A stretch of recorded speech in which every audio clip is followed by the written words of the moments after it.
During my lesson today where I introduced the suffix ment, I provided my students with lots of varied practice. This included things like reading words with the suffix ment, spelling words with the suffix ment, and putting words with the suffix ment into sentences. Okay, I'm going to show you what I can do when I add the suffix ment. Attach becomes attachment. Ship becomes shipment, and enjoy becomes enjoyment. Your turn. You're going to attach the suffix ment to these base words and say the word with me. So everyone, what is the base word? Attach. What is the suffix? Ment. Whole word? Attachment. So it's the result of attaching to something, an attachment. Okay. Next one, base word?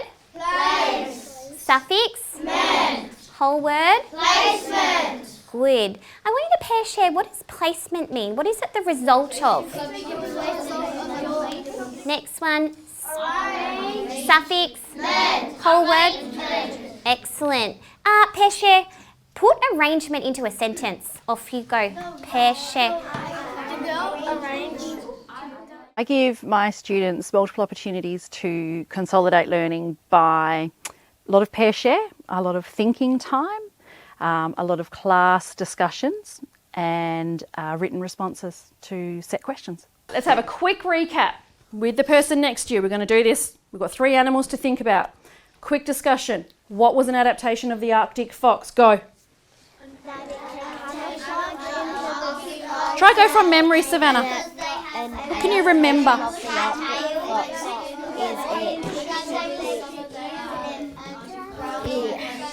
Can wrap its tail around. Exactly. What can you remember about the Arctic fox? To keep warm.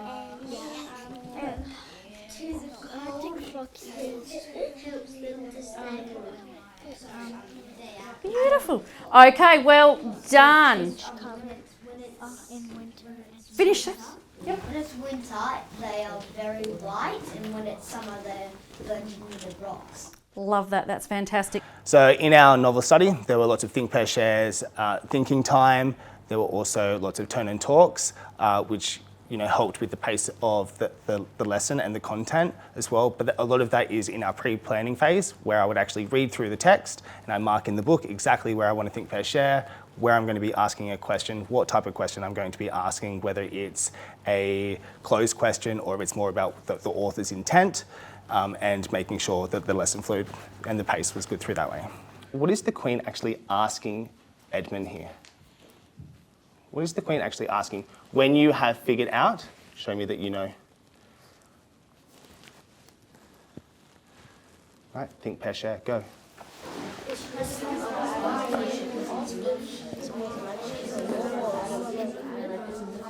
It's really important students are able to practice what they're learning during a lesson, and there's multiple ways that I can do that. There's the I do, we do, you do strategy, where I'm modelling things, we are doing it together for a we do, they do it by themselves.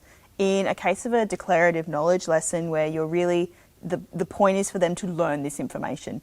One way I like to go about doing that is through think, pair, shares.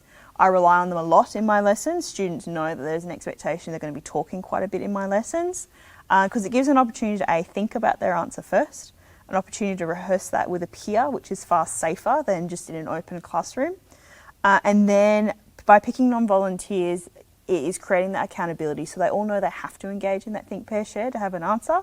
But they also know, and this is where safety comes in and the importance of establishing that classroom environment, they need to feel safe. So they know that when they share that answer with me, I'm going to support them through it if they're not 100% sure. So I'm going to scaffold it if needed. I'm going to extend them wherever I can so they know that maybe once they've given their answer, they might get pushed. But they also know that I'm going to pull out all the wonderful things they did and really praise that. And I think that's really essential in the rehearsal and in creating that success for the students.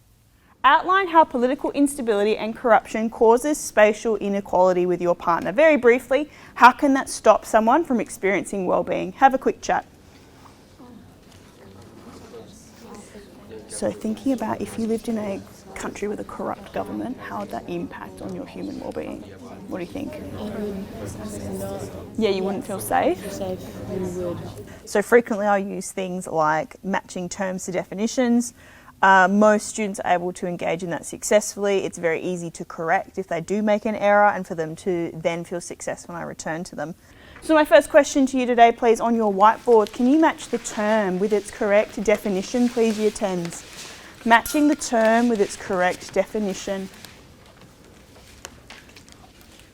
During a lesson itself, we have verbal CFU questions. I utilise guided notes, utilising again those task verb questions and not always relying on what's on the slides. You really need to tailor to what the kids, their learning ability. So for an extension class, for example, I want to jump straight into the explain, the analyse, consider why this has an impact, not just define a key term, because they can do that as a class with a track or a read with me straight off the bat, but I want to see if they can apply that to something else. So we need to outline. So if I ask you to outline, what do you need to do, Taylor? Provide the main features. Provide the main features. Outline is what, Year 10s? Provide main features. What is question 2, please, Michael? Describe how poverty has posed a barrier to improving human well-being. Fantastic. If I'm asking you to describe, what do you need to do, please, Layla?